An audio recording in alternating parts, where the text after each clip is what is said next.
Kaleler Orta Çağ Kalesi. Yani bu İslami dönem Bizans.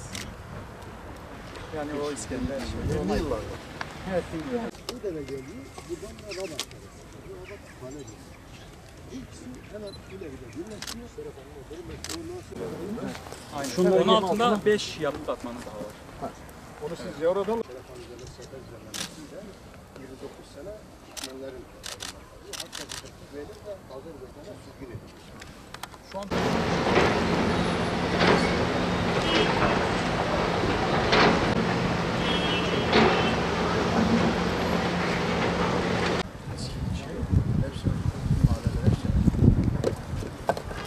Ama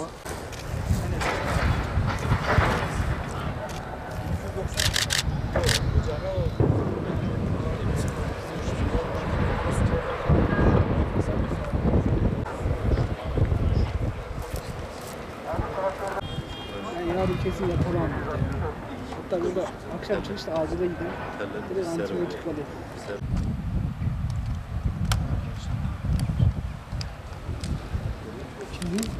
Şu anda 2500 yıllık bir kalenin üzerindeyiz. Kalemiz tam Bitlis'in ortasına yerleşmiş vaziyette. Malumlarınız olduğu üzere dere ıslah projesimiz artık tamamlanmak üzere. Artık asfaltında biz yolumuzun attık. Şu anda kaldırım çalışmasını yapıyoruz. Kaldırım çalışmasının akabinde bazalt taşlarla beraber yeşillik alan haricindeki altyapı tamamlama çalışmasını da tamamlamış olacağız.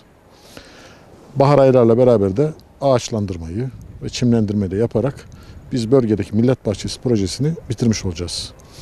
Kalemiz 2500 yıllık bu kalemizde yaptığımız şu anki çalışma kalenin eksik kalan taşlarının tamamlanması ve üzerinde 2 tane seyir terası ve yürüyüş yolu çalışması. Takdir edersiniz ki kalelerde yürütülen arkeolojik çalışmalar oldukça uzun süreye uzanıyor. Biz bu süreçte kalemizin vatandaşlarımızın ziyaretine açılabilmesi için ve rahatça gezebilmeler için şu an zeminini ahşapla donanmış yürüyüş yoluyla döşüyoruz. Vatandaşlarımız buraya geldiğinde ahşap bir yürüyüş yolunun üzerinde yürüyerek seyir teraslarına ulaşacak.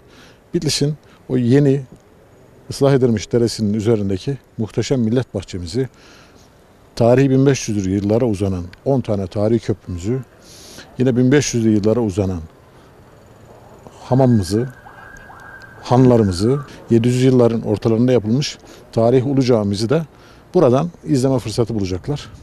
Hakikaten muhteşem bir şehir haline geldi Bitlis ve muhteşem şehrin kalbinde de Bitlis kalemiz yer alıyor. Ben bütün vatandaşlarımızı önümüzdeki bahar aylarından itibaren Türkiye'nin yeni gözdesi, yeni destinasyonu Bitlis'i görmeye ve bu güzellikleri bizimle beraber yaşamaya davet ediyorum. Kalemiz 2500 yıllık bir kale. Takdir edersiniz ki zaman içerisinde kalede yıpranmalar oluyor. Özellikle ön tarafa bakan kısım, yani ana cepheye bakan, çarşıya bakan kısımda ciddi yenilenmeler olmuş, yenilemeler olmuş.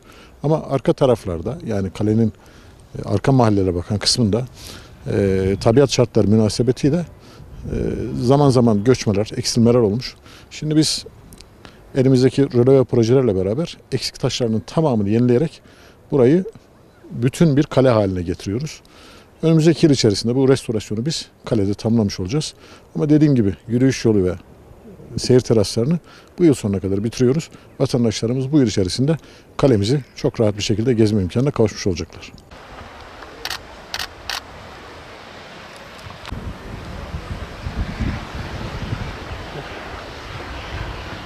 Tabii şey aldım abi. Yok, ben buraya başladım. Bekliyor kaçtı.